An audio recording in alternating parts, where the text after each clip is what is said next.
नमस्कार, मैं साहुल पांडे और आप बने हुए हैं बिहार के साथ। बिहार विधानसभा चुनाव को लेकर के एक बड़ी खबर आ रही है। बड़ी खबर एनडीए से जुड़ी हुई है। जी हाँ, जैसा कि पहले से लग रहा था कि एनडीए में बड़ी टूट हो सकती है और लगभग ये फाइनल हो गया है, क्योंकि टूट की खबरों को लेकर मुहर लगाने की बात जो चल रही थी वो चिराग पासवान के ऊपर थी। और अब ये खबर है कि चिराग पासवान ने ये ठान लिया है कि वो एनडीए में नहीं रहेंगे, क्योंकि उन्हें बिहार में नीतीश कुमार पसंद नहीं है। यानी नीतीश कुमार ठीक है नहीं है उनके लिए बिहार में, और नीतीश कुमार नहीं चलेंगे। पहले से ही नीतीश कुमार को लेकर के चिराग पासवान जो है लगातार बयानबाजियां कर रहे थे।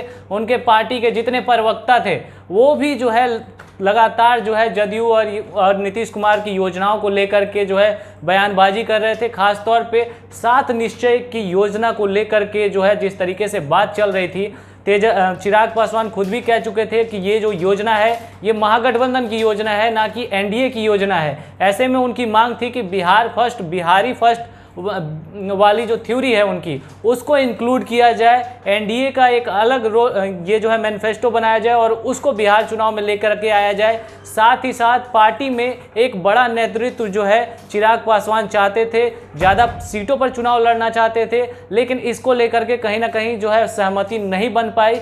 और इसी के कारण जो है अब ऐसा लग रहा है कि चिराग पासवान एनडीए में नहीं रहेंगे। हालांकि कोई औपचारिक घोषणा नहीं हुई है, लेकिन आपको बता दें कि दिल्ली में आज जिस तरीके से संसदीय बोर्ड की बैठक चल रही थी लोजपा की, उससे जो खबर उड़ते उड़ते सामने आ रही है उसके अनुसार जो है चिराग पासवान एनडीए में नहीं रहेंगे, यानी एनडीए से बाहर होंगे और 143 सीटों पर चुनाव लड़ेंगे। लेकिन आपको एक और चीज़ यहाँ पे बता देते हैं कि कल रात जिस तरीके से बैठक हुई एनडीए की, खासतौर पे बीजेपी और जदयू के बीच, उसमें जदयू को झुकना पड़ा है। यानी जदयू जो है उसमें झुकी है। और बिहार में एनडीए में जो बड़ा भाई है, बड़े भाई की भूमिका में इस बार नजर आएंगे वो बीजेपी नजर आएगी। और 121 सीटों पर भले ही चुनाव बीजेपी लड़ रही हो, लेकिन 122 सीटों पर जदयू चुनाव लड़ेगी। और उस 122 सीट में से जदयू को हम पार्टी को लगभग 7 से 8 सीटें देनी होंगी, जैसे कि खबरें हैं, क्योंकि जीतन राम मांझी ने की तरफ से भी ऐसी खबरें आई हैं कि 8 सीटों पर उनके उम्मीदवार जो है खड़े होने के लिए तैयार हैं। यानी कि बड़े भाई की भूमिका में इस बार